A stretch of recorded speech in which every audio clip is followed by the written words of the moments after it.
Una cifra de 5 a 8 años, eso es lo que podrían pagar de una pena que no será de prisión, es más bien como una especie de trabajo social, como se estableció en el acuerdo de paz, los máximos cabecillas de las FARC en esta decisión que ha tomado hace algunas horas la Sala de Reconocimiento de la JEP. De hecho, en menos de 40 minutos, a las 8 de la mañana, hay una rueda de prensa de la Sala de Reconocimiento en la que van a tratar de explicar un documento que tiene más de 200 páginas, que Caracol Radio conoció ayer en la noche y que básicamente lo que establece es todo lo que ha pasado en ese proceso, las culpas que han reconocido algunos de los integrantes de las FARC, los máximos cabecillas.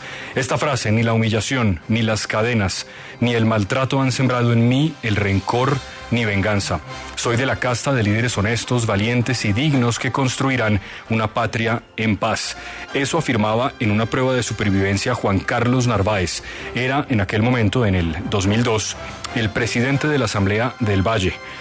El día en que las FARC se tomaron esa institución y secuestraron a 12 de los diputados, asesinando luego a 11 de ellos. Doña Fabiola Perdomo es la esposa del diputado Juan Carlos. Ella fue muy cercana al proceso de paz y ha tenido la amabilidad de madrugar con Caracol Radio. Bueno, ya no está tan temprano, 7:18 minutos. Doña Fabiola, qué gusto tenerla acá. Buenos días.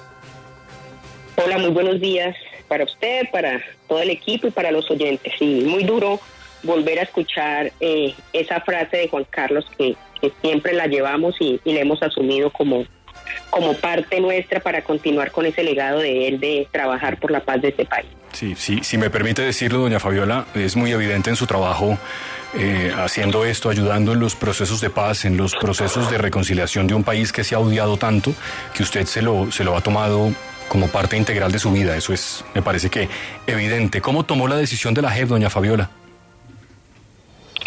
Bueno, no es fácil. Yo sí quisiera leer con tranquilidad, después de la rueda de prensa, el documento que van a presentar. No lo conozco y voy a tratar de entender la decisión de la JEP sin desconocer y entender la posición de los hijos, sobre todo de los diputados, porque aquí hay una situación distinta, que cada uno ha asumido de manera distinta todo este proceso, todo este dolor y todo este camino por encontrar la verdad y por sentirnos reparados. Entonces, una cosa son los hijos, a quienes quiero, a quienes respeto y a quienes acompaño casi siempre en sus discusiones y en sus temas, pero que me ha apartado de ellos por el trabajo que decidí hacer en construcción de paz.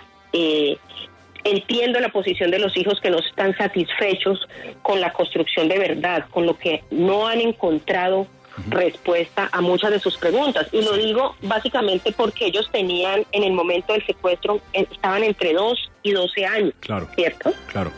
Y la vida, lo que ellos vivieron, es muy distinto a lo que vivimos, sobre todo las esposas y las madres o los hermanos, que éramos los adultos de este proceso. Doña Fabiola, entonces ellos siguen reclamando una verdad que no la han encontrado. Sí, le quería preguntar por eso, esa mención que usted hace y ese reconocimiento de todas las víctimas. Una de las cosas que tal vez hemos tratado de aprender los colombianos es que el perdón es absolutamente individual y que aquí lo que ha ocurrido es que cada víctima, si es hijo, si es madre, si es hermana, si es padre, ha tomado de una manera distinta lo que ha ocurrido en este proceso. Entiendo que algunos de ellos sienten que no se sabe la verdad plena y que además la audiencia fue suspendida, cosa que en efecto ocurrió. En su caso, ¿usted siente que esa verdad ya se dijo de lo que le pasó a su esposo y a los otros diputados? Aquí hay 3 momentos de verdad que nosotros pedimos. Uno, el tema del secuestro. ¿Quiénes organizaron o planearon el secuestro? ¿Cómo se ejecutó el secuestro? Y teníamos muchas preguntas, entre ellas si había colaboración de funcionarios o personas cercanas a ellos de Cali, de cualquier sector social, político o de la Asamblea. Siempre teníamos esa duda si había funcionarios que habían apoyado a las FARC en la planeación y ejecución de ese secuestro, que eso era muy doloroso para nosotros, saber que de pronto compañeros o funcionarios habían participado. Para mí ese tema quedó cerrado y creo que para muchos de los hijos también. Entonces, en ese tema creo que no hay discusión sobre la planeación y ejecución del secuestro. Ahí hay una verdad que está y esa es la verdad que hoy tenemos y nos ha permitido avanzar. Y hay otra verdad al final, que es sobre el desenlace de este secuestro. Cómo se dio, por qué se dio, la responsabilidad de las FARC. Acuérdense, porque es que esto fue hace, el secuestro 20 años y el asesinato, la masacre fue hace 15 años.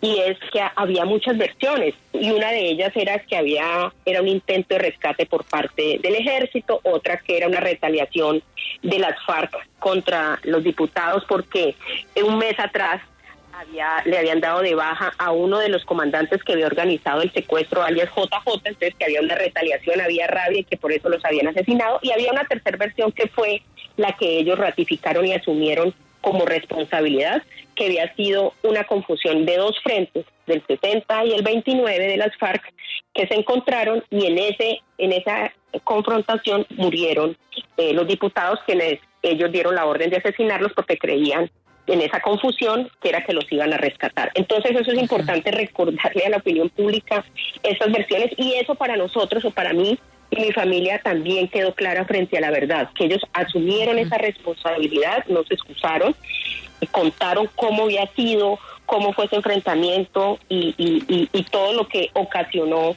ese error histórico para las FARC, que no solamente fue la masacre, sino haber utilizado el secuestro como un arma de guerra. Pero ahí hay un tercer momento, que es el que pasa entre el momento del secuestro, el día cero, y el día de la masacre de los diputados. Esa es la verdad que nuestros hijos estaban reclamando y que no la pudieron conseguir. Es una verdad que para ellos era importante construir una memoria que hacían sus papás, cómo era el día a día, los escritos, todo eso que ellos querían, porque Juan Carlos había escrito muchísimos textos. Sé que Héctor Fabio Arizmendi, que era compositor y tenía una orquesta, había escrito canciones. Entonces ellos se quedaron, ahí hay un sinsabor de nuestros hijos, y era reconstruir esa memoria de esos 5 años. Doña Fabiola, esa verdad es uno de los pilares de esta justicia transicional. La verdad, la justicia, la reparación. Son los tres pilares de esta justicia transicional. Usted dice, ya tenemos una verdad. 2, hay una justicia que se supone ahorita en la rueda de prensa a las 8 de la mañana que dirá que está representada en las penas que se le impondrá a quienes reconocieron estos hechos. Pero le quiero preguntar por la reparación. ¿Ustedes como víctimas han sido reparadas de alguna manera por las FARC? Por las FARC, en la medida en que reconocieron el daño. Quien no lo ha vivido no entiende esto, cómo lo pueden reparar a uno así. Y se lo digo, cuando a alguien le comete un daño, lo ha ofendido, le genera una molestia y le reconoce que se equivocó, que lo maltrató, que le hizo un daño, eso es una forma de repararlo. Es decir, que quien te ofendió, quien te afectó, en este caso quienes interrumpieron nuestros proyectos de vida, reconocen que se equivocaron, reconocen eso, piden perdón y asumieron el compromiso de no repetición. Esa es una forma de reparar de las FARC. Es que la reparación no es solamente en un sentido, la reparación tiene muchas aristas de cómo sentirse uno reparado. Por eso es que la reparación es tan difícil meterla como en una bolsa y decir yo lo reparo a usted solo con esto, aquello, porque lo que a mí me reparó no es lo mismo para otras personas de los familiares de los diputados. Para mí, yo hoy puedo decir que yo me siento reparada y puedo hablar en mi nombre y hasta en el nombre de mi hija, que lo hemos compartido y lo hemos vivido juntos, pero de ahí para allá ni siquiera con el resto de nuestra familia, porque cada uno se siente reparado de una manera distinta, ¿cierto? Entonces, para mí, ¿cuál era la reparación? Conocer lo del secuestro y conocer lo del desenlace, lo de la masacre, cómo había sido, para tener tranquilidad y no seguir recibiendo información de gente que todo el mundo le decía a uno una cosa distinta. Entonces, cuando ya tienes esa verdad de ellos, es la de ellos, pues yo la asumí como propia para poder descansar y poder tener tranquilidad. Entonces, yo puedo decir que frente a la verdad, yo, Fabiola Perdomo, estoy tranquila y me siento reparada. No lo pueden decir otras familias. 2, pidieron perdón. El pedir perdón es una forma también de repararlo a uno. Y 3, hasta hoy puedo decir que quienes asumieron ese compromiso en el 2016 con nosotros, contándonos esa verdad y asumiendo el compromiso de no repetición, hasta hoy lo han cumplido. Entonces, por eso puedo decir que frente a las FARC me siento reparada en alguna parte. Hoy, ¿qué espero? Ese siguiente paso, y es la etapa de sanción y de penas. Yo sí quiero saber cuál va a ser esa pena, porque también tienen que ser penas ejemplarizantes. Y no, ejemplarizante no es solamente la cárcel, la privación de la libertad. Yo sí quiero ver cómo van a ellos a reparar no solo a las familias, sino a la sociedad vallecaucana que fue afectada con el secuestro de 12 diputados del Valle. Pues doña Fabiola, gracias por atendernos, por la manera tan honesta de hablar de este asunto y de reconocer también eso, que el perdón es individual. Yo me quedo con la frase de su esposo: ni la humillación, ni las cadenas, ni el maltrato han sembrado en mí el rencor ni venganza.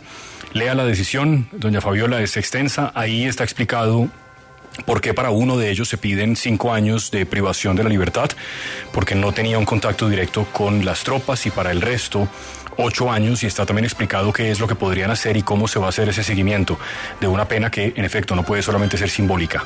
Gracias, doña Fabiola, a usted por atendernos y por estar en Caracol Radio. Una cosita que también quisiera dejar y quedarme, además de la frase de mi esposo, es con algo que es muy importante y lo he venido construyendo durante todos estos años trabajando con víctimas, y es que si queremos de verdad construir o llegar a la reconciliación entre los colombianos, hay que reparar. Y no solamente económico, hay que reparar de diferentes formas.